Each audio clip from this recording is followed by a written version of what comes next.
Welcome to Roll Your Stats. On this episode, we cover Guy. Yeah, that guy. The guy. You'll know him when you see him. Welcome to Roll Your Stats.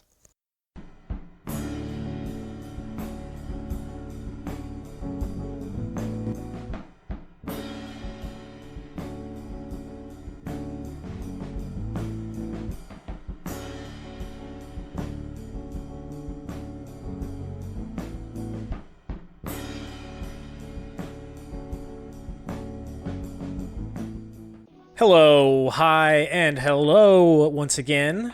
It is Roll Your Stats, the character creation cast with Michael, Trevor, and Peyton. I'm Trevor. I'm Michael. And I'm Peyton. Welcome back, everyone. We're going to make another character again today, just like we always do. Fellas, how we doing? I am here. I am present, excited. First character of 2024. Yes, very, very excited. Let's see what the dice hold for us today. I feel like we have made such a lively kind of universe over these past few episodes. I am very, very excited to see kind of like how this world continues to build itself. Yeah, man, I'm fired up. We've just been talking as we've been like prepping and stuff about all this big variety, and speaking of which, we've also decided that we're going to pull some of the things, some of the options off of our table. We've had a couple of crossovers in the past, and we want to tackle that for the future and make sure that that doesn't happen anymore, at least not as frequent for us. We just want to make sure that we're keeping things broad and fresh. So speaking of which, I'm going to pull up our table, sans a couple of options. Fellas, do you want to go ahead and do you want to get into it? Do you want to roll a race for this character? Let's get it. All right, let's grab our D20. Sans 4, I believe, because of the races that are already pulled. So we've got a D16 here. Let's give him a roll and see what we're dealing with. What a funky shape that's got to be. It's lopsided. We've got a 1. It is a human. Human. Oh, humans are my favorite. They are basic, they are vanilla, but they are versatile. I love being a normal dude and every man in a fantasy world. I see what you mean. There is sort of a really cool thing about being the normal guy in the room. The last couple of characters that I've played have been humans in these like really dramatic fantasy environments, and I've had a lot of fun. There's been, I guess, moments in both of the last campaigns that I've been in where it's been like, you know, wherever we go, of course we're going to stand out because it's just this circus of absolute nightmares. But then right in the middle is just, hi, I'm Phillip, you know, just... What's your name? Guy? All right, Guy. All right, you're in. Yep. But yeah, like you said, they're super versatile. I think that's really kind of the thing that they focus on in the D&D tabletop environment. Let me go ahead and pull up. Let's go ahead and hit the books. Michael, tell us what it means to be human, man. Answer the like fundamental question behind it all. Dad, what's the meaning of life? Well, if you look in Player's Handbook, page... Well, the good book says. And according to the good book, the Player's Handbook, in the reckonings of most worlds, humans are the youngest of the common races, late to arrive on the world scene and short-lived in comparison to dwarves, elves, dragons. Perhaps it's because of their shorter lives that they strive to achieve as much as they possibly can in the years that they are given. Or maybe they feel that they have something to prove to the elder races, and that's why they build their mighty empires on the foundation of conquest and trade. Whatever drives them, humans are innovators.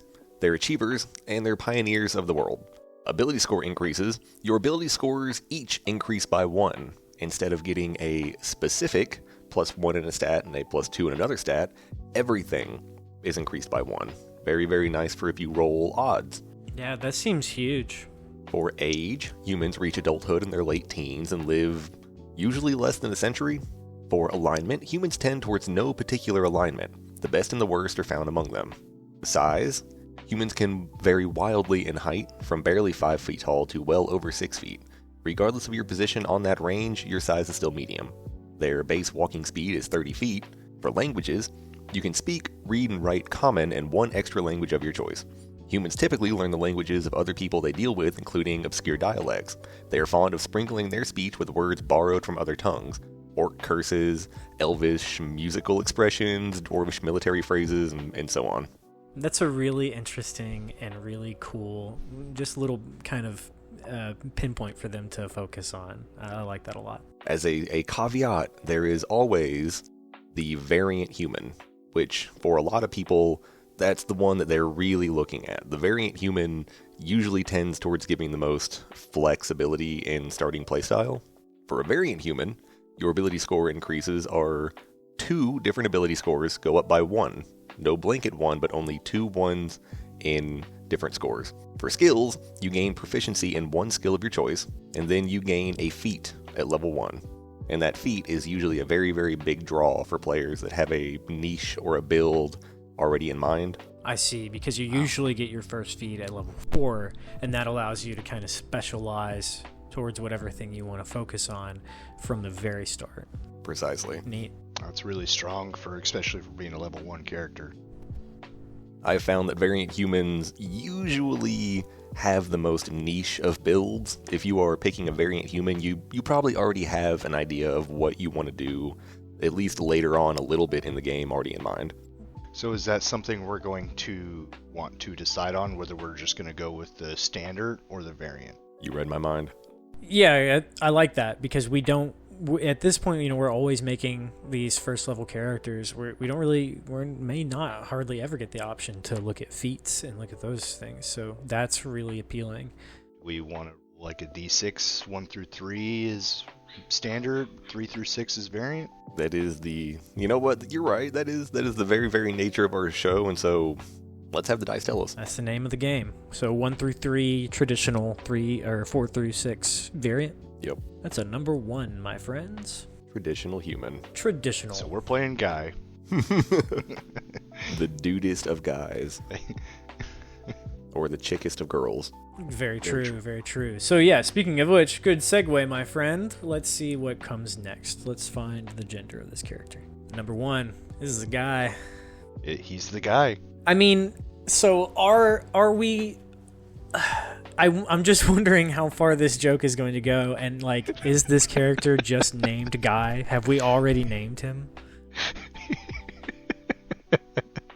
I was at the very beginning, as soon as someone said human, I wanted to just be like, this is the guy. He is I'm the on guy. board. I'm on board as well. Sign me up. I'm on board. So, Guy, the human. He's a level 1 something. Level 1 something. He's starting baby-faced and fresh in this new world.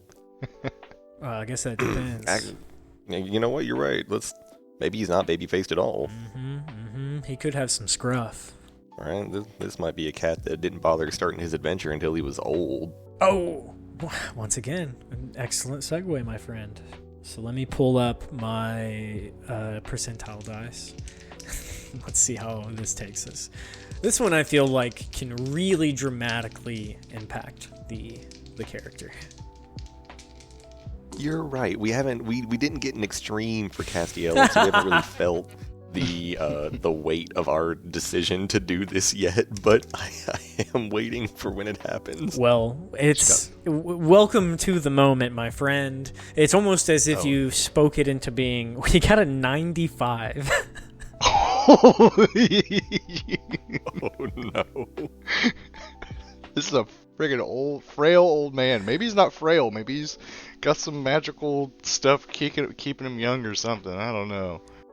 I am praying to the myriad of D&D deities that they're going to just make this character magical. Yeah, I'm conflicted because that does seem extreme. At the same time, that just presents a more complex challenge of how to work this into a character. Who knows? Maybe we could roll a monk. Oh, that's so fair. And I mean, really, in how many different settings do we see, look at Look at modern anime. Look at even Star Wars. Yoda was 1,000,000 years old doing backflips and flashing around. Like any almost animated series that is worth its salt has a character that is very old, but when they need to be, they don't move like any old man that we have in real life. Right. Yeah. Master Roshi comes to mind. Thank you. Okay, so let's build our Roshi. Let's build this guy. Do we want to look into a class and see where that kind of takes us? Because I feel like that can kind of go in some different directions. Because like you said, if he's a monk and it's just this dude who has achieved sort of peak humanity, right? Or perhaps it is a wizard. That can make sense. Yeah.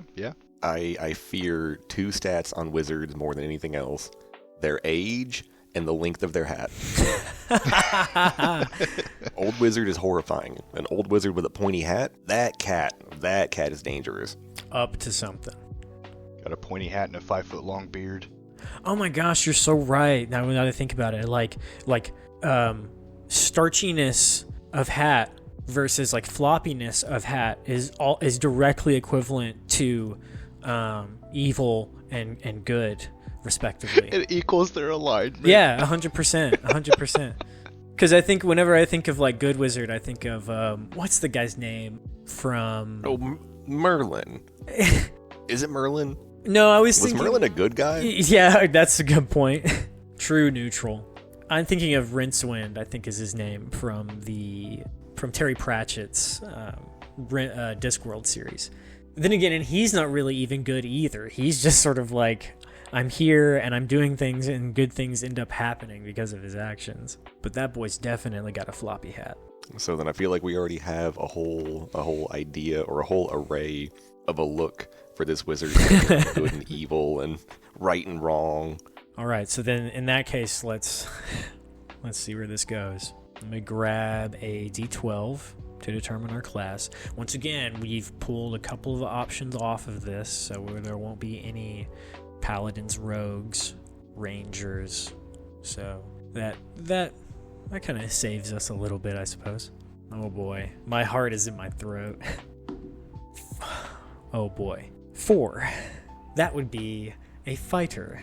Oh, a 95-year-old man, straight brawling on the battlefield. Well, we have our Master Roshi. You're so right. Ain't nothing keeping him alive other than anger.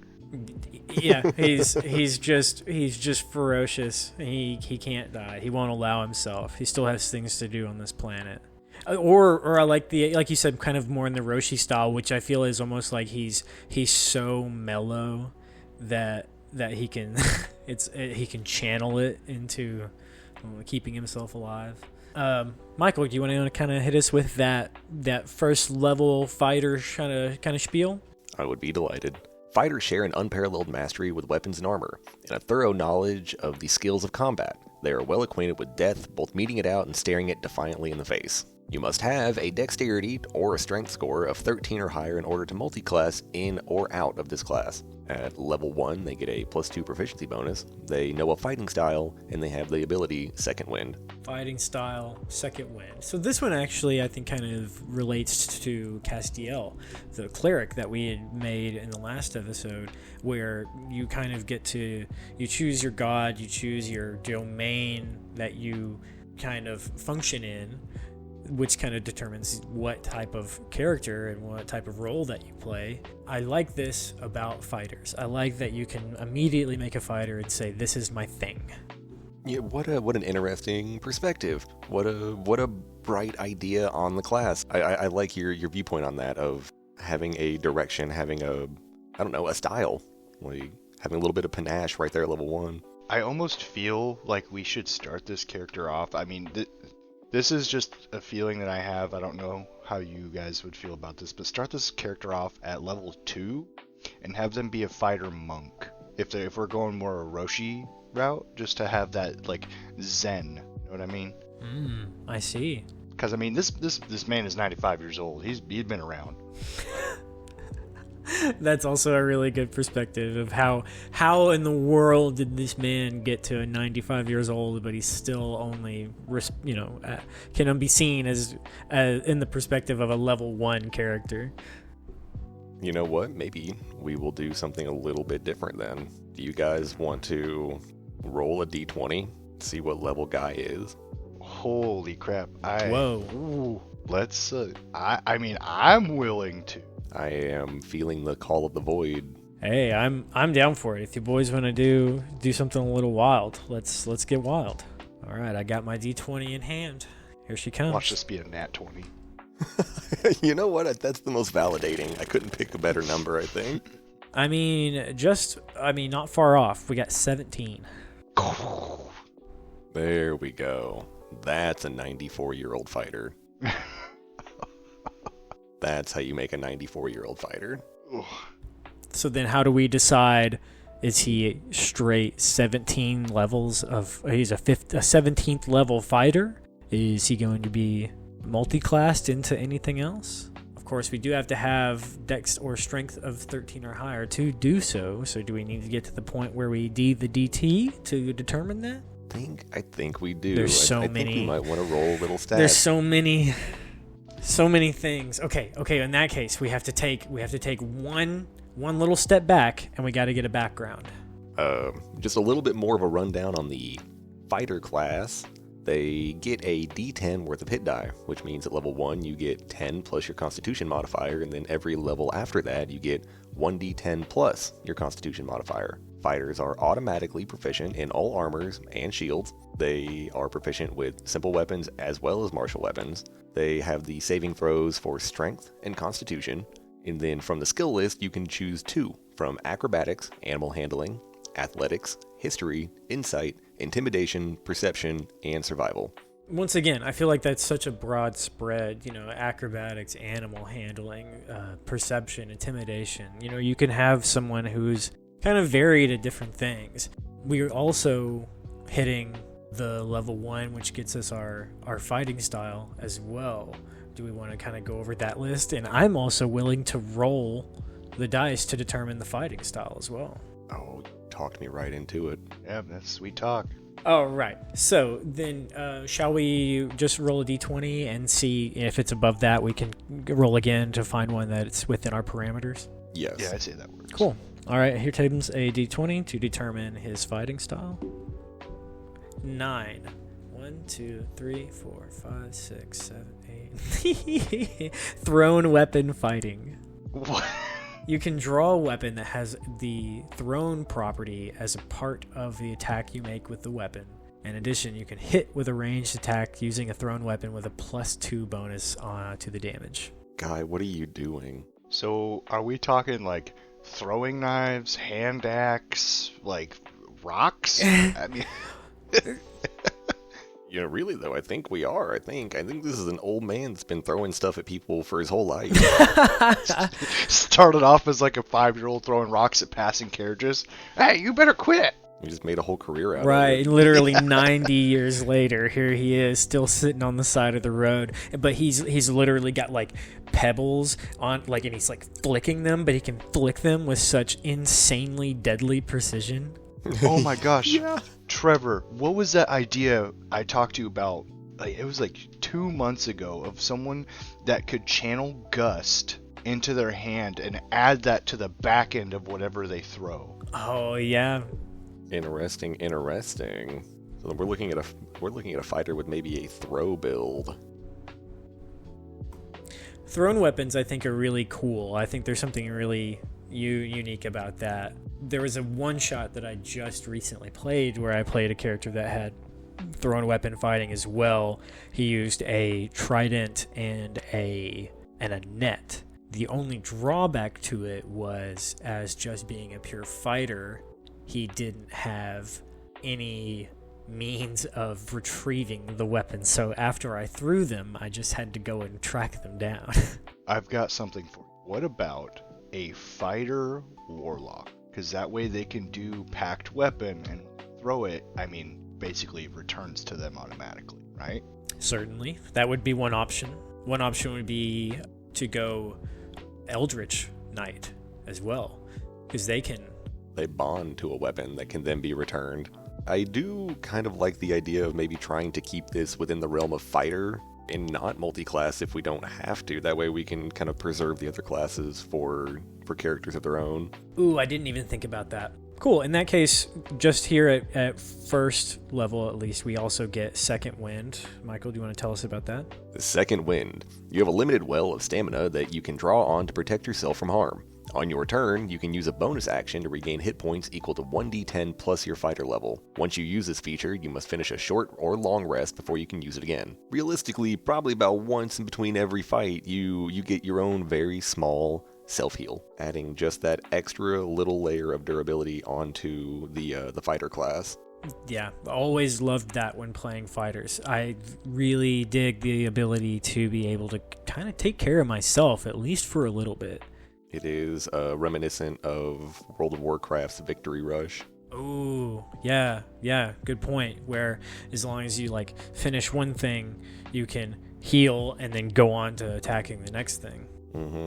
Maybe not life-altering levels of healing, but definitely a level of sustain to power you through the fight. Yeah, and I feel like it also gives you the comfort of being able to look at your healer in the party and say, like, focus on someone else. I got me. I can take this. Mm-hmm. And is there anything more satisfying as the tank of a party? Action Surge. Starting at second level, you can push yourself beyond your normal limits for a moment. On your turn, you can take one additional action. Once this feature is used, you must finish a short or long rest before you can use it again. Starting at 17th level, you can use it twice before a rest, but only once on the same turn. It's like, looks like we got a swift guy here. It reminds me of someone who is just maybe like throwing things with both hands haphazardly, like windmilling their arms and just catapulting. Grabbing whatever they see and just hucking it. If that's the case, we may want to look into the, what is it called? There's a feat that is Tavern Brawler, I believe. Yeah, that gives you proficiency with improvised weaponry. Oh, and what a better feat, what a better kind of level of flavor onto this very, very old man than that he is. He's a straight up Tavern Brawler. I mean, that would make sense, because if he's out of things to throw, I mean, he's got his hands. So are we doing like an unarmed throw, like, specialist here? Like, as soon as he's out of things to throw, he's just going to be charging up to give you a good old knuckle sandwich? I really think that's a fun idea. Yeah, I think that is a fun idea. You could see him maybe he's been around for long enough. He's been fighting for long enough that he understands sort of what parts of his body are still durable and which parts to use to impact people. Like, I don't know, I feel like your skull is always going to be like pretty tough. So he like, I don't know, like going in like headbutting the hell out of somebody. Using his knees and his elbows. Almost be like in a way, like an old like martial artist in some type of sense, without being like a straight martial artist. Like, he just knows. He's been around, like you said, he's been around a long time, and he knows what and how. Like, he's in a bar fight, for instance. Oh, this guy, he's drunk. He's gonna throw, a drunken left hook. Okay, well, I'm gonna go ahead and push him out of the way, and I'm gonna use, this bony part of my elbow and drive it right down on the base of like his like shoulder, and it's gonna push him into the ground at this angle, kind of thing. Oh, I love that. Yeah, that's really cool, actually. So it's not even I can hit him with my fist hard. It's how can I make him fall to where he hits his head on that, and that's what knocks him out. It's like he's, that's why he's so good at throwing. It's maybe he's actually like he's got a doctorate in physics. It's a smart ass fighter. Yeah, he's just brilliant, and so he knows exactly how to manipulate gravity and momentum to just whoop people. You know what? I say we roll a few more dice. I say let's find out a little bit more about who this character is, and then find out what what they're doing here. Yeah, I agree with you. Do we want to hit our alignment and our personality traits, and then we can look further into the background and things like that? This is the part that I am getting most excited about now. Everything else has been so wild and funky. I know at this point it's just that these dice are on something today. Alrighty, so then let's look at our D10 here, and we're going to roll for alignment. 5, true neutral. The fighter special. I mean, that fits a human perfectly as well. So I mean, Wow, that's a really good point, Peyton. That's a really good point. There, he is truly. What are those gray monotone people from Futurama? the neutrals. They're just called the neutrals. We've got the neutral guy, the true neutral guy. Oh my gosh. I think that does, once again, it presents a really interesting challenge for us, because we can't rely on, because if it immediately went to lawful good, we could say, oh, this guy's he's the peacekeeper, he's the guy who, he's a bar fighter, but he's the guy who's like sat at the end of the same bar for years and years and years and years and has always defended that one spot and all that stuff. Or if he was chaotic evil, we could say he's just this maniacal mad old man who, I don't know, just goes around causing chaos or using those for nefarious purposes. I kind of like the neutral, the true neutral. This Guy is giving me NPC that a DM made because he's finally frustrated with a party of murder hobos. This is the neutral, evil, passively calm old man who is in a shop. He's at a bar. He's at the town square. He's the ancient city guard who's sleeping on a stool, all the way up until this party of hooligans comes in there. They start hitting people up. They start stealing and robbing the way that any new party would. This is the old man that comes in and just whoops them. Yes. By himself, no help. Yes, I love it. And he's throwing bar stools at him. Yeah, Guy is a DM's revenge. Right. No, you're so right. You're so right. I'm so with it. I can so see it. The DM is sitting there, and the party approaches this new town and immediately get up to their same old stuff. And so he goes, you know what? Fine. Hold on. I need a 15-minute break. He goes to the bathroom with his phone, and he goes on D&D Beyond, and he's like, we'll see about that. Nah. That DM pulls up roll your stats and picks one. That's what I'm talking about. There we go. Yes. He goes, I heard a podcast about this. I got to go listen to this episode. Give me 1 hour. Comes back. Well, no, he just needs to listen to the part until he gets the character sheet. You're right. Which you can find on the Discord. So then let's give him some personality traits to really kind of pinpoint down who this guy is. I'm so curious. I am so curious where this true neutral old man is going to go now. I'm really happy to tell you, and I wish that I could physically be in the same room with the both of you when I tell you that the first one is Trickster.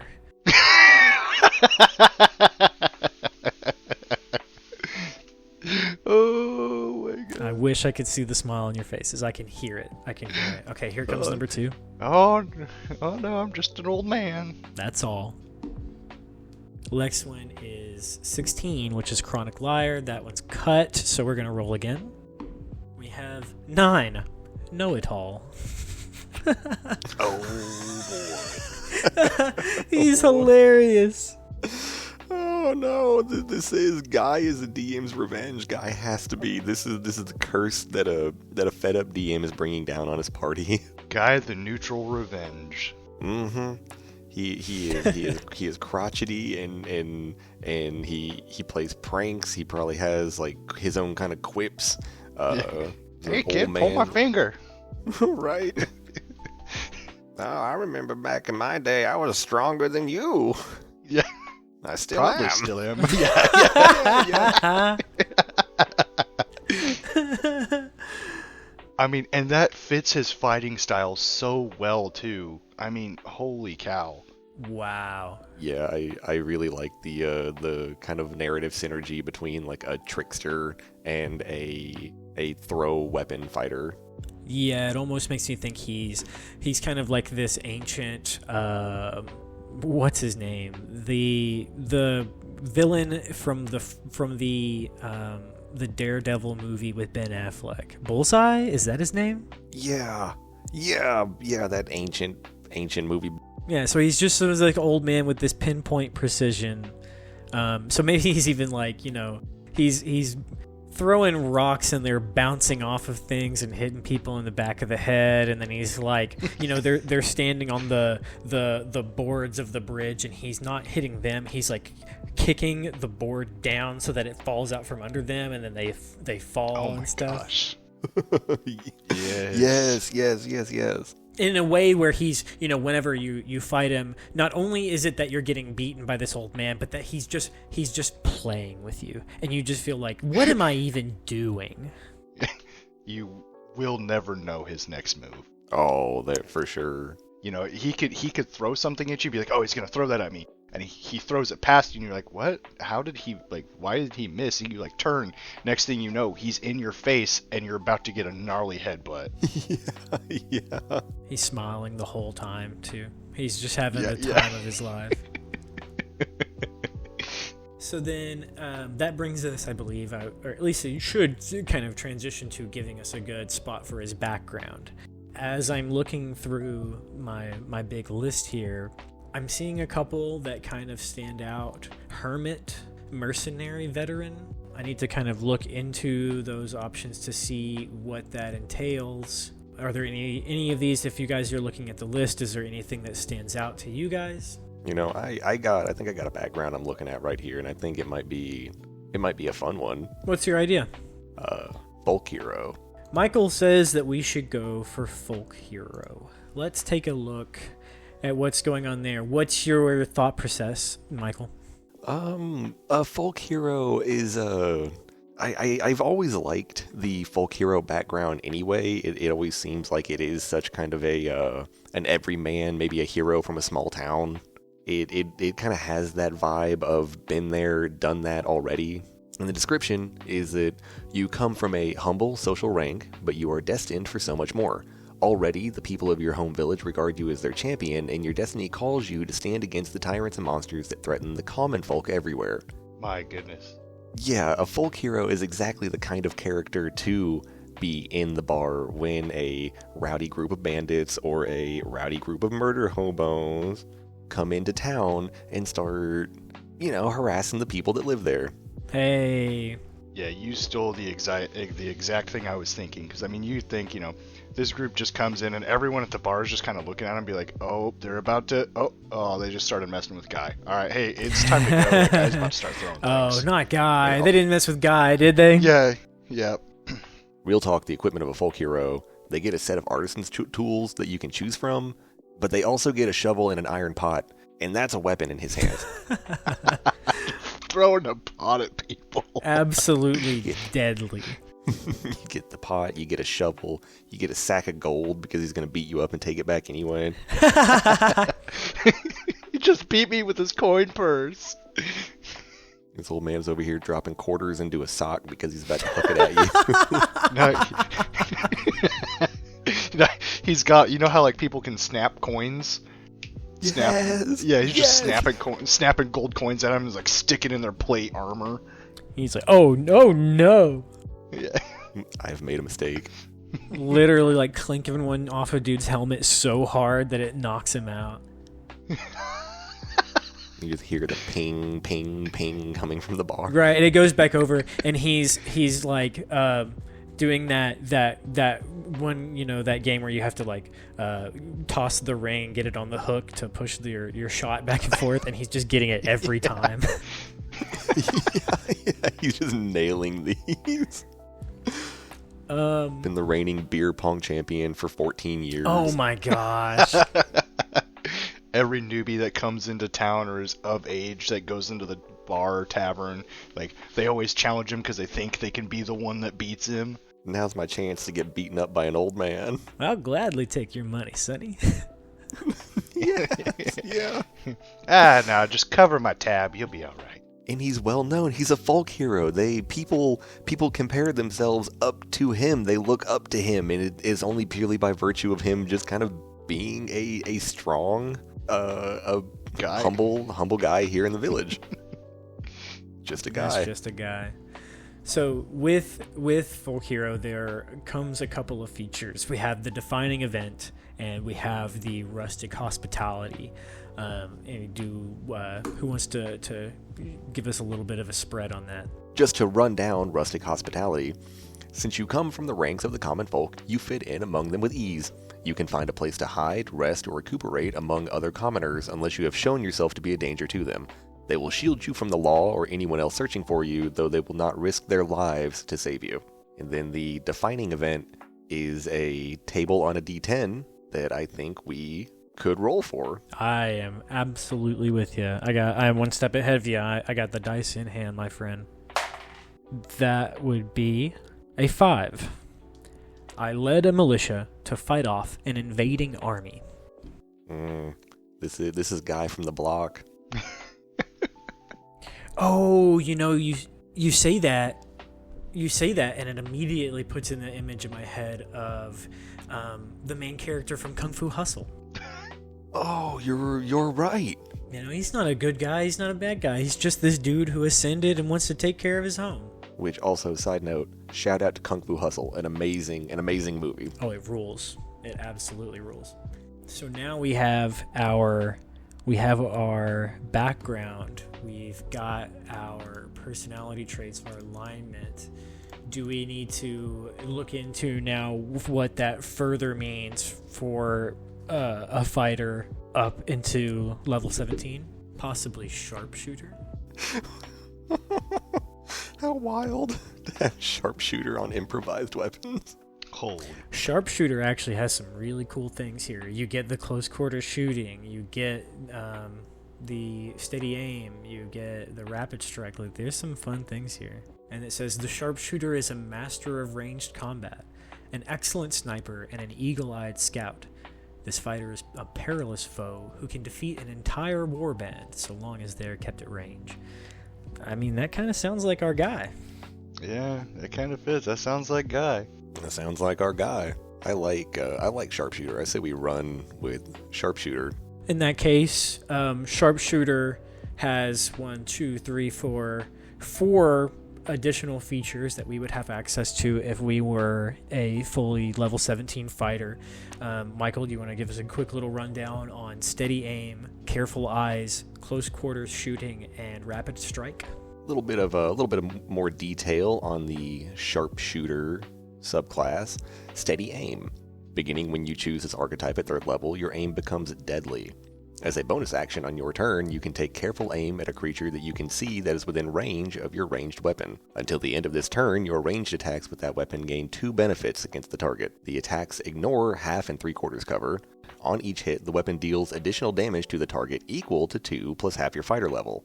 This feature can be used up to 3 times. You regain all expended uses for this at the end of a short or long rest, which I think compounds just even heavier onto the thrown weapon fighting style. Absolutely. And so then on each hit that you're using this, range attack, gain these benefits. The weapon deals additional damage to the target, plus 2 plus half the fighter level. So at 17, you probably rolled it down, so you're immediately doing an extra 10 damage. 10 on top of the other bonus 2 you get from your ranged fighting 12, style. You're so right. Every rock, every shoe, every pot, every shovel, minimum 12 damage. He's just taking off his flip flop, like his Hispanic's mom's chocolate, just taking it, just hucking it at someone, Catching guys right in the temple with it. Once again, it just goes back to this being the perfect guy to show up to your party and put them in their place. Right, because what better way to also really emphasize maybe the use of non-lethal damage than by throwing all of these improvised weapons, so that as you are beating your party senseless, they still have the notion that they're not dying from this. They're just collecting all new bruises and scrapes and bumps that they're going to get mocked for by this old man when they wake up. He's just doing that Master Roshi thing when you're like opening your eyes and they're on the ground, his arms are behind his back, and he's just like leaning over you. Like, That scene you'll be alright. is so tight in my head. Wow. Come on now, wake up. I didn't hit you that hard. Wow, yeah, I think that's such good perspective of, like, showing mercy, I suppose. A little bit more on the sharpshooter. You get careful eyes. Starting at 7th level, you excel at picking out hidden enemies and other threats. You can take the search action as a bonus action. You also gain proficiency in perception, investigation, or survival. After careful eyes, at level 10, you get close quarter shooting. You learn to handle yourself in close combat.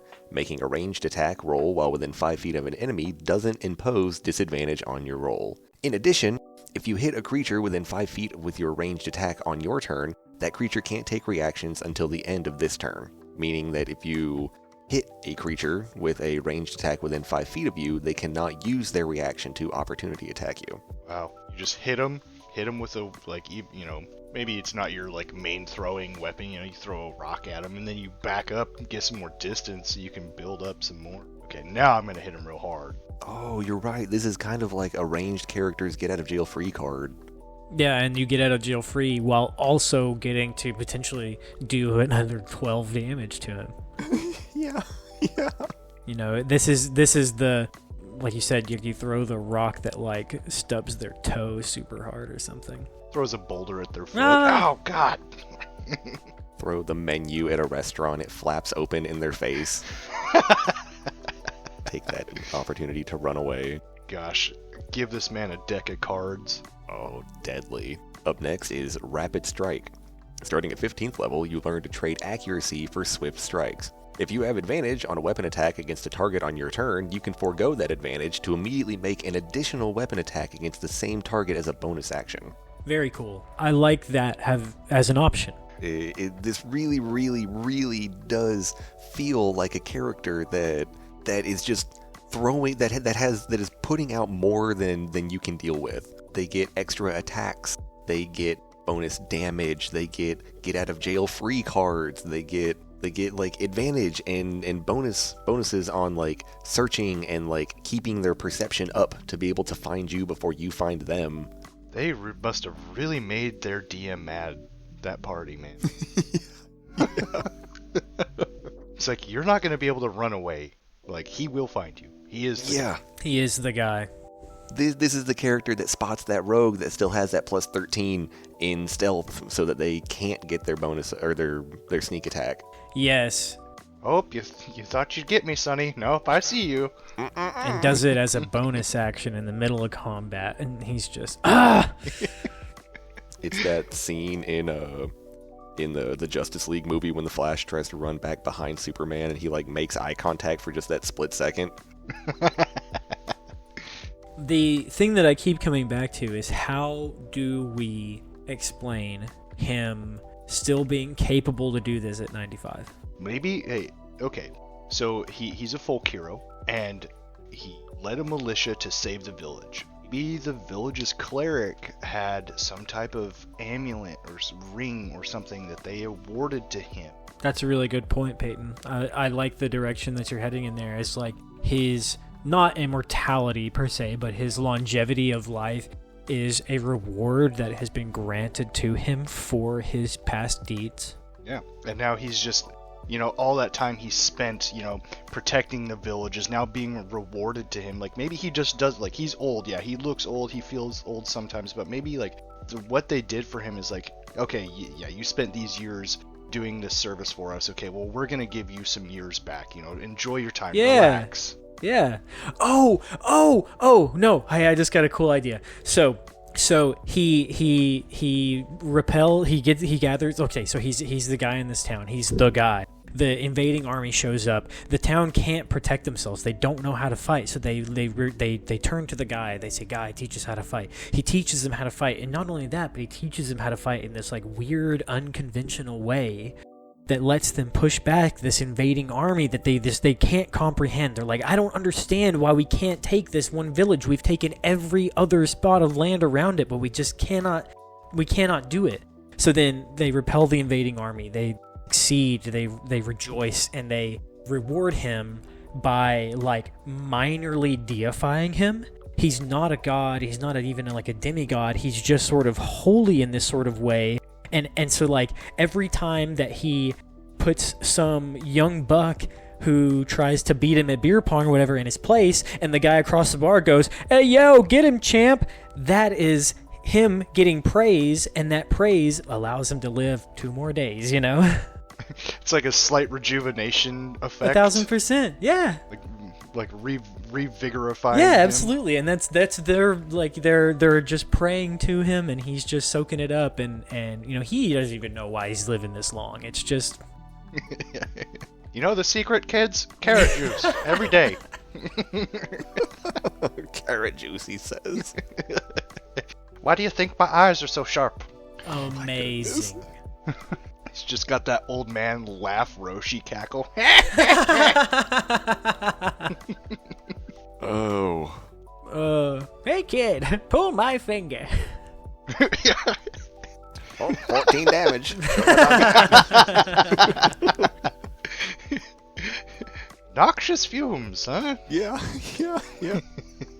So then I think the last real things that we need to go through are just the last handful of things that you get from leveling up as a fighter, correct? Yeah, I would say just for brevity's sake, we only use the ability score improvements when addressing the 4th, 6th, 8th level, and so on and so forth for this character. I mean, and guy already gets a +1 to everything anyways, so I mean... Yeah, let's see how high we can get these numbers. Then after that, they get the extra attack. Fighters, along with a few of the other martial classes, they begin to get extra attacks. It kind of separates them from the more caster classes. Going down the line, at level 9, fighters get Indomitable.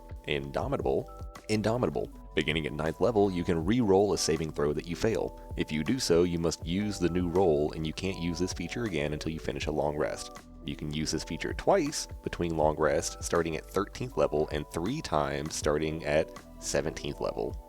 So if that's the case, then Guy would be able to use his extra attack twice, because the number of attacks increases to 3 whenever you reach 11th level, and he's at 7. And then that means Indomitable he can use 3 times. He can re-roll 3 saving throws. Once again, just a nightmare for a party to have to deal with. So durable. The only thing he's lacking are legendary actions and reactions. Who knows? Maybe the DM will give him a legendary He action. deserves it. The guy, I mean, Right. He's the guy. I mean, he's the folk hero of this village with the rejuvenation of the village's praise. So I mean, The very belief of his townspeople is what continues to push him along. maybe that's something we can make as like one of his things. Call it like wherever he's from, like the village name. We will have to come up with a village name for him, but call that village name Rejuvenation, and that is his like permanent buff almost. Merry Meadow Rejuvenation. Merry Meadow Rejuvenation. Oh, I like that. I like the name. Sounds like a retirement. You're so right. Oh, you're right. He led a bunch of old geezers of his village into battle. And they just threw things at people until he left. Bandits came threatening the old folks' home. As it turns out, you can huck a walker about 60 feet and that'll dissuade a few people after a while. Throwing oxygen tanks. Yeah, This is so bizarre. All right. Well, at this point, I think the time has come. It's time to do the dang thing. time to do the deed. I think we should roll some stats. Let's get it. Alrighty. You know the thing, we're going to roll d6s. We're going to roll 4, we're going to drop the lowest, we'll take the 3 highest numbers, we're going to do that 6 times. I'm the roller. Peyton usually is our bookkeeper. Are you going to sustain that roll for us as well today, my friend? I will. Much appreciated.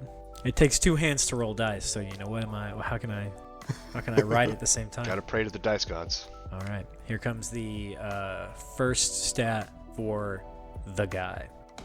4, 5, 4, 4. 13, my friend. 4, 1, 5, 5. 14, 3, 4, 1, 4. That's 12. 3, 4, 4, 4. 12 again. What does that bring us to? That's the fourth roll, correct? Yes. All right, 2 more.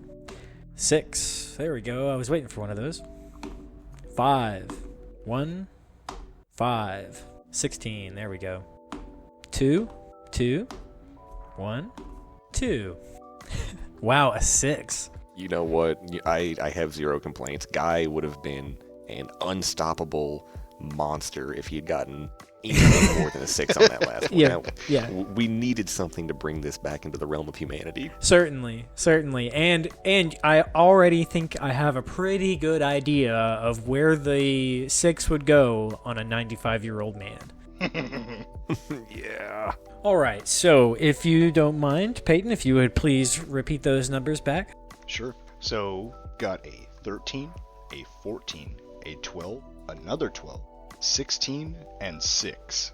All right, and then since we are the variant human, all of those are going to bump up by 1. Is that correct? Oh, that is correct. So, Give me a second. gotcha. Give our adjustments there. And then there was additional modifiers that came from, that come from leveling up. So right now, without any levels, we are sitting at 14, 15, 13, 13, 17, and 7. All of those sweet, sweet odd numbers. Oh my gosh, dude, you're so right.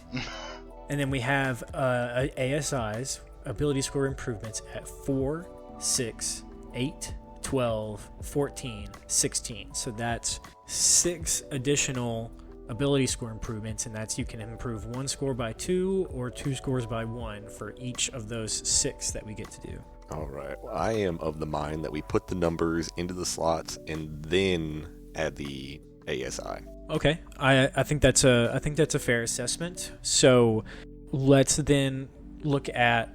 Let me pull up a fresh character sheet here, and let's look at where we think these are going to go. I will say, like I said originally, my idea of where the 7 should go for a 95-year-old man is Constitution. That's fair. I mean, he is a ranged weapon fighter. I second that. It's not mechanically what you would want to do for the best, min-maxing for a character. But if we're going to play with a theme, it makes sense that he would be frail. If we were going to play with min-maxing in mind, 94 would be right out. And I don't even know that would have been an option to begin with. I mean, but he does have the rejuvenation of, Merry Meadow, right? Correct? Correct. Meadow. Correct. So, I mean, that could go either way. He could, maybe with our ability improvements, we bump it a little bit due to that. But other than that, I mean, yeah, I'd say that's fair. So then, shall we maybe say we can use some of the ability score improvements to sort of signify the rejuvenation from Merry Meadow? No, I don't think we would be able to get away without using at least one of the ASIs to bring Constitution into a little bit of a more reasonable range. Right. Okay, so then for Constitution, at least at the moment, we're going to put 7. 7. Correct. With him being a ranged fighter, does that mean that all of his 2-hit and his damage is going to be based off of dexterity or strength? The way that thrown weapons in D&D work is that you can almost pick the best of either world.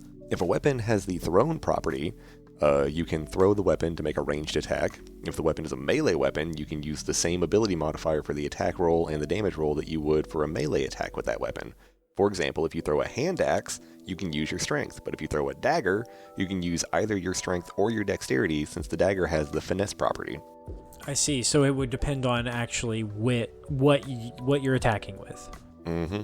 It depends on what you are attacking with, but if you already have proficiency with the weapon and you are just throwing it as an improvised weapon, I think that puts it under the quality of strength. That makes sense with it being an improvised weapon. I could also see that being something that could potentially be up to your DM's discretion. Like, I think I, as a DM, would probably do dexterity, just because I'm thinking about it's not about how hard it is, it's about the angle, and it's about the technique. 95 years old, been doing this his whole life. I mean, he's a sharpshooter. This man could probably snipe a bird out of the sky with a pebble. A bird poops on his head as he's walking on the sidewalk, and he back kicks a rock. Yeah. I'll show you, you damn gull. Dead bird just falls out of the sky. Yeah. Cat comes running across the street, grabs it, and runs off. 2 birds and 1 stone. Alrighty. So then I think that would be fair to put the highest score into dexterity. Yeah? Does that check out? For sure. I'm good with that. So that'll be our 17 in dexterity, and then the next one would be our 15 in strength if we're going by the next one that way. I feel like, because, we still have to have, this guy could still potentially be proficient in having the muscle memory to do these things. Depending on the quality of improvised weapon, I would definitely do the split method of dexterity to hit and then strength for damage on heavier objects. Ooh, I like that a lot. If he's like, he's gonna kick a chair, yeah, he can kick the chair at you, but it's a chair that's smacking into you. All right, so that takes out our 6, that takes out our 17, that takes out our 15. That leaves us with a 14 and 2 13s. So which out of intelligence, wisdom, and charisma, where do we feel like he would be the most apt? I mean, he is a know-it-all, so I would feel comfortable with the 14 going in intelligence. Brother, excellent Yes. perspective, Peyton. Yeah, good job. I'm glad you remembered that. So that gives us 14 intelligence, 13 wisdom, 13 charisma. I think at least for 2 of the ability score increases, one of them we should use. Okay, no, I got at least 3. The first one we get the 15 and the 6, or the 17 to an 18 and the 15 to a 16. The next one we get the Constitution maybe up at least to like a 9, and then maybe the next one we could either pop the wisdom and charisma up to the next modifier, or we could pump even more into Constitution to get it like up to a 10 where he doesn't have a negative modifier. I would like to do that, especially on a level 17 character. Having to take a static -1 for every health die roll is crippling. Ooh, really good perspective. That's something that I would not have thought about until we got to that point, and then just been like, well, I guess I'm just gonna have to eat that. All right, so for the first one, we're gonna put 1 in. We're gonna raise the strength to 16, and we're gonna raise the dexterity to an 18. For the second one, we're going to raise our Constitution to a 9. Then we're going to do, for the third one, we can raise it to an 11. Okay. Or do we want to raise it to 10 and bump one of the other Wisdom or Charisma up to a 14? I say we do the 10 to Con and then bump Wisdom to 14. I see that. Ooh. I mean, smart and wise. Yeah. Know-it-all. Wise goes hand in hand for him being like the wise old man who's kind of been through it all. Another thing that sticks out there is wisdom goes for perception. Yes. And insight, and so I think that he'd have a pretty one up there for sure. In that case, that gives us 3 additional ASIs to play with. Oh my goodness, we still have 6 points. Mm-hmm. I would definitely say probably strengthen Dex at least one more time. Yeah, because we could get dexterity all the way to 20, and then strength to 18. Yeah. Yep. So strength 18, Dex 20. Yeah, that'll take our ability score improvements from 12 and from 14. So then we just have one last one at 16 to play with. Him being an old man, I feel like his con in 10 kind of fits him at the moment. I mean, he's not negative due to the rejuvenation. This is how my mind's thinking. He's not negative due to the rejuvenation, but he's not positive because he is old. So he said a flat 0, right? I do feel like, he's got that sharpshooter in him. He's a little wise. He's got that perception. I feel like wisdom would bet. I like that. We bump the final one into wisdom to push 14 to 16. Yeah, Peyton, I think that's the way to go. I think that's the way to not only use these in the most effective way, but then to use them in the most way that is appropriate for the character, which I think is like most important. Oh yeah, flavor over function every time. Ooh, I like that. I'm gonna write that down. Flavor over function. And Does the same gopher in the kitchen?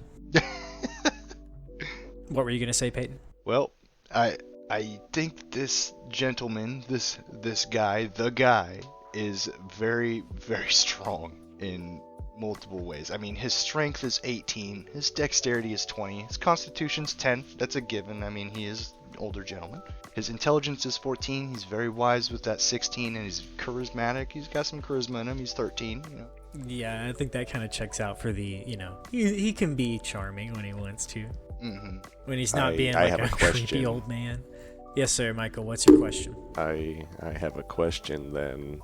Fighters can use heavy armor. Is this old man in heavy armor at the bar? I was thinking, I didn't know whether he should wear heavy armor. I mean, he's definitely got the strength for it, gracious, but I mean, with the flexibility, I would say, of heavy armor, probably not, due to what type of, the way his fighting style is, per se. Maybe I could see medium armor, maybe light armor, but medium armor. I will admit that in my head, as I've been picturing him all this time, it's just a guy.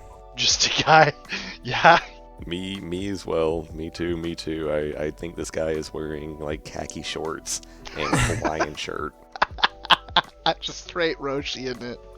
Yeah, or maybe it's be one of those things where we meet this character at whatever, either whenever the party encounters him and whenever he encounters him. Maybe that's one of the things that the DM does. He says, like, this character does have the ability to wear heavy armor, and he does have a set of heavy armor that is at home on a statue that was the armor that he wore whenever he defended this town. But after that, he put it up because he felt like he didn't need it anymore. He didn't feel like the threat was that great anymore, so he's got it if it's necessary, and he could whip it out if it called for it, but traditionally he doesn't wear it, also to kind of give the party a little bit of a handicap of at least they can try to maybe hit this guy.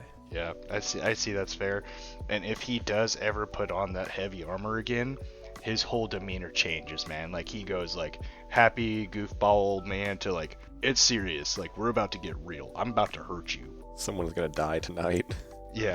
Yeah, the last time that I donned this armor, blood was shed, and now the same, will happen. Say he's giving this party this in tense speech at his home, and then he well, let's just hope you don't make me mad, and then just goes in tea? Anyone? Tea? And that's it. Just yeah. What would the proficiency be at level 17? At level 17, your proficiency kicks over from +5 to +6. +6. So, hypothetically, if he did have the heavy armor, what would that put his AC at? If you put heavy armor on him, that'll bump him to 18, but then he doesn't get any dex. Or he might be better off, running around with the khaki shorts and a Hawaiian shirt with, a piece of chainmail over it. The mental image is just, spectacular. He picks up a shield and he pops on a Viking helmet, and that's really all the protection that he needs. Oh my goodness, and we didn't even account for the shield. So he throws on his heavy armor, say he's going all out, he puts on his heavy armor, he's got an 18, then you add a shield on top of that, so a +2, he's got a 20 AC. Yeah, this man's unstoppable. Yeah, and then he's gonna throw an axe straight at your face. Yeah. Let's see, then we would have 10 plus his constitution modifier. Ooh, but it would have been his original constitution modifier. We should have grabbed that first. His original it would have been it was 6, so it would have been -2. So he would have had 8 health at the very beginning of the game. Oof. And then he gains 1d10 plus constitution modifier after first level for additional ones.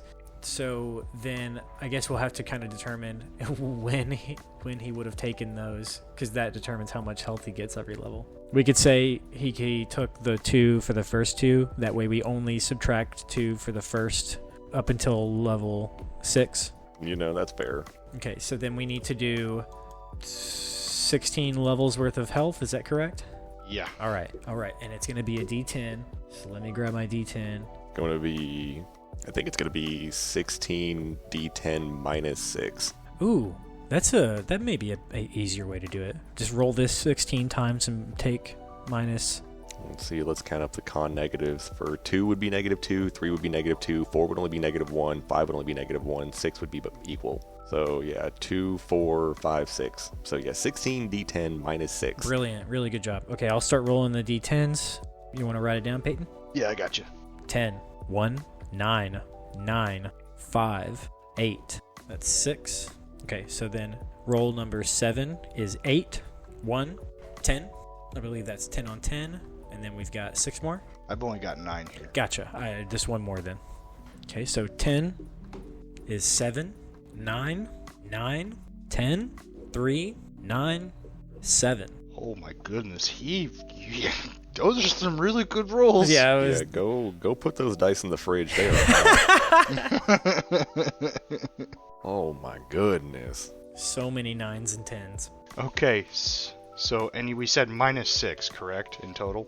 Okay, so Guy here is sitting at 109 health, 109 HP. That is a level 17 D&D character. That's so true.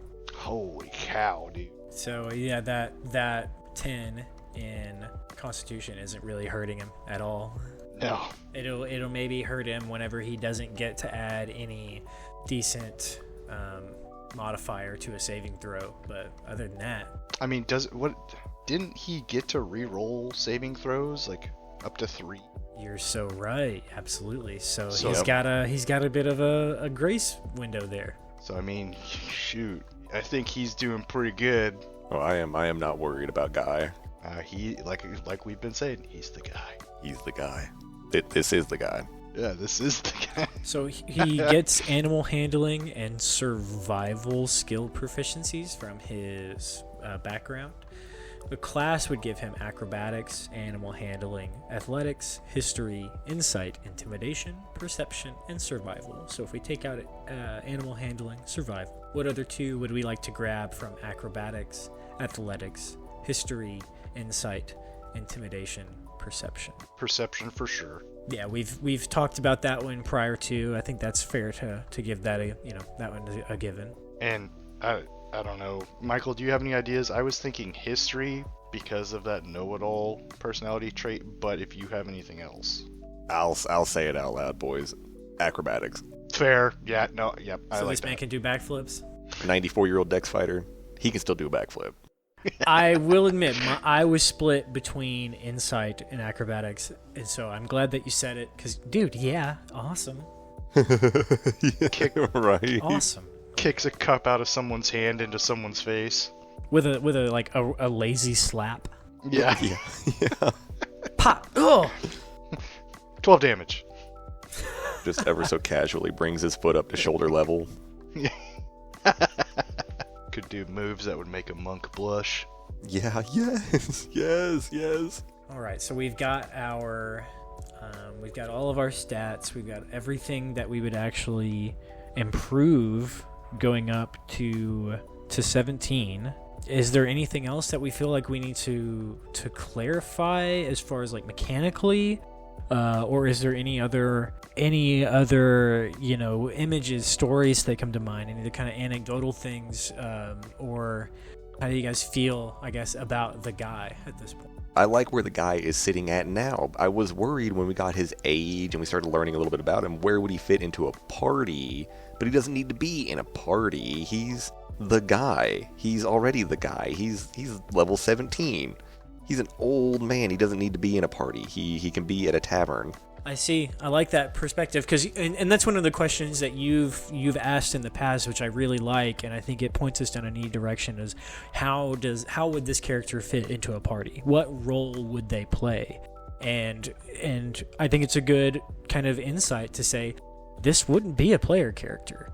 This is someone they encounter that either, like we were discussing earlier, is there to punish some unruly players potentially, or potentially this could be a quest giver, or this is the guy that they have to go and they have to interact with him for some reason, and they talk to him, and he just seems like this kooky old man, and they're like, this guy, whatever. But then he says, I'll come with you to the quarry that you have to go to for your quest to show you where you need to go. And they get there, and then they get attacked, and they think, oh no, we're gonna have to watch out for this fragile old man. But then turn one, he just shoots a stone through a goblin's forehead, and you're like, okay. Oh, nearly missed on that one. Oh. Yeah. Domes this guy from 80 feet, and it's like, oh my goodness. You're up, youngins. Let's see what you got. It's like you show up with Babe Ruth, and he turns his walker over, grabs the tennis ball off the bottom of it, slams it into an ogre. And brutalizes a guy. I also agree with you. I will admit that whenever we started and we got human, and then we rolled a 95-year-old human, my heart kind of sank. I was like, oh no, is this even going to work? Is this going to be potentially the first stinker? But then once we've gotten to, I don't know, I think once we really hit the fighting style, then the perspective really shifted. And I'm really we've laughed so much this episode. Yeah, I think we always have that dread. Heck, we were even talking about it. We always have that dread of when are we going to get the first character that none of us actually like. And fortunately, I think we can say that this is not going to be that episode. 1000%. I agree. So then, just to do us a little recap, over the last hour or so, we have rolled up Guy, the 17th level fighter. He is a folk hero, a human who is true neutral. This folk hero defended a small village called Merry Meadow from a invading army. He rallied the people, the locals, and maybe taught them how to defend themselves in his unconventional way, and was then blessed with this magical, unnatural longevity of life through the continued, passed on through generations, blessings of the locals. This guy has 18 strength, 20 dex, 10 con, 14 intelligence, 16 wisdom, 13 charisma, 109 hit points, a plethora of additional, he's got 2 extra attacks, 3 uses of his indomitable class feature, steady aim, careful eyes, close quarter shooting. He's got his rapid strike. This is a potentially really, really gnarly character, and I feel like this would be a really fun character for a DM to introduce to interact with a party in that moment where they realize what they're dealing with potentially, whether that be as an adversary or as a compatriot, a teacher. So then I guess we can change course a little bit and move into our later portion. In this later portion, we like to take a random fictional character. We search up a few different options, take those options, and then try to translate them into the tabletop format. So move into the direction of who's that character? What's their class? That's better. What's their class? All right, so this episode we are looking at, here's a few of the options. We've got the Joker from Batman, Scrooge McDuck, Mr. Incredible, Pumba, or Flynn Rider from Tangled. Oh, I'm so torn. One of them kind of stands out to me as a character that I do think would be fun, and then another one stands out to me as a character that I think would be fun in an entirely different way. What you thinking? Yeah, explain your thought process. Mr. Incredible, I feel like you could find a character or an archetype or a form that would just so smoothly cater to the super strength kind of superhero, but also, man, who the hell is Pumbaa? Pumbaa from Timon and Pumbaa. Oh, I know who. What the hell is Pumbaa? Oh. Okay. I'm picking up what you're putting down, my friend. Oh, That's okay. I'm with you there because I feel like if we do Mr. Incredible, that's a fun one, but it's like handed to us on a platter. Like a waiter drops him on a plate in front of us and he says, "Today we're serving the Mr. Incredible. He's got super strength and super invulnerability," and we're like, yeah. So I'm kind of with you on like this whole thing is sort of like a big thought experiment. So like let's put ourselves through the ringer. What's a Pumbaa? All right, and first we really need to dial it back and eyeball these monstrous races. Exactly what I was thinking. Yo, let's make like heavy metal Pumbaa and make him a big minotaur. Yeah. I'm in. Except instead of having like minotaur horns on his head, he's just got the giant tusks on the front of the bill. He's got to keep his goofy personality though. Oh, 100%. Yeah, I'm with you. Just like this big, wiry-haired, fat minotaur. So then, what kind of class is our friend? You know what my heart's telling me? What's that? We at least hear this man sing once or twice in the movie. Is he a bard? I was hoping you were gonna say that. Minotaur bard. Yes. I don't know that we could even get away from it. What else do we know about Pumbaa? He likes to be. He needs to be respected. He is Mr. Pig. He is Mr. Pig. Oh.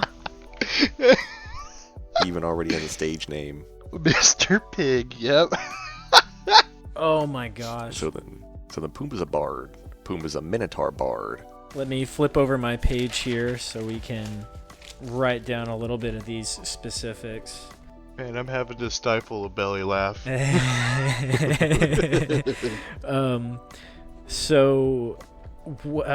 What? Just give us a quick little rundown of a Minotaur, I suppose? You get a couple of different flavors of Minotaur depending on which source book you want to pull it from. You have Monsters of the Multiverse Minotaurs, you have Guildmasters to Ravnica Minotaurs, the Mythic Odyssey of Theros Minotaurs, and then the Planeshift Amonkhet Minotaurs. I think our best bet for Pumbaa would be going with the Monsters of the Multiverse option. The other three all go with Strength and Constitution ability scores, and the Multiverse option lets you determine, so that way we can still make him the best bard he can be. That's a wise man. That's thinking with numbers. He also gets these cool like horns, Goring Rush, Hammering Horns, which he may not get the most. Yeah, like these go off of strength modifier and stuff. And we can maybe, look at giving him a higher strength score. That might be something that you would maybe intend to do as a player. That way, he still has a means of defending himself. I mean, he's still going to be a hulking sort of figure. Do they, as a race, do they get like their rage, or is it like a class? Because don't they get some type of like raging mechanic? I think that is relegated only to the class. I see. Yeah, just with a quick glance through, yeah, it's just the attacks and stuff. Any kind of rage would be through a class. Well, here's another interesting question then. What college of bard did Pumbaa attend? What are our options here? Oh, we have the College of Creation, the College of Eloquence, the College of Glamour, Lore, Spirits, College of Swords, the College of Valor, and then finally the College of Whispers. Going on name alone, I am partial to the College of Valor. Yeah, I could see that. Pumbaa had the courage to buck up, dig his hooves in, and charge at those hyenas, and so obviously he's a fighty kind of bard. That's very true. They call me Mr. Pig. Oh my gosh, wow. Yeah, you're so right. I totally agree with you. Like he's the one that when it came down to it, he, like you said, he dug those hooves in. Yeah. And we kind of want him to, he's got the horns and the able to do like the horn like gore rush and everything, like let him be the one that's in the thick of the fight. Well, then, I mean, like, maybe we don't actually need a lot of charisma on this bard anyway, because, I mean, Elton John did kind of take over halfway through the movie. He gets cut off a lot through Yes. and that's what upsets him. Yeah, I think that sort of covers what we would need to cover, just sort of kind of basics of Pumbaa as Pumbaa the Bard. Pumbard? But I think that that's also a good kind of chopping off spot for us. We've had a good. We made the guy, the DM's redemption and the unruly party's worst nightmare. We also talked about Pumbaa as a aggressive, damage-dealing in the fray bard. I think that, once again, I mean, as always, this has just been a blast, fellas. Every time. I agree. Yeah, every time we get together and make these characters, I am so ecstatic. Yeah, and it's really funny too how like these, putting it up to the dice rolls, leaving it up to something that's random, really presents us with, like, last time we talked about Castiel, and Castiel ended up being kind of a more serious character, a more dark character, and then this week we get the guy who is just so wacky and so funny. I just love this process, and I'm looking forward to the next time. Hope everyone else is looking forward to the next time. We always hope everyone is doing well and looking forward to an awesome new year. You guys, we love you very much. Take care of yourselves. This has been Roll Your Stats.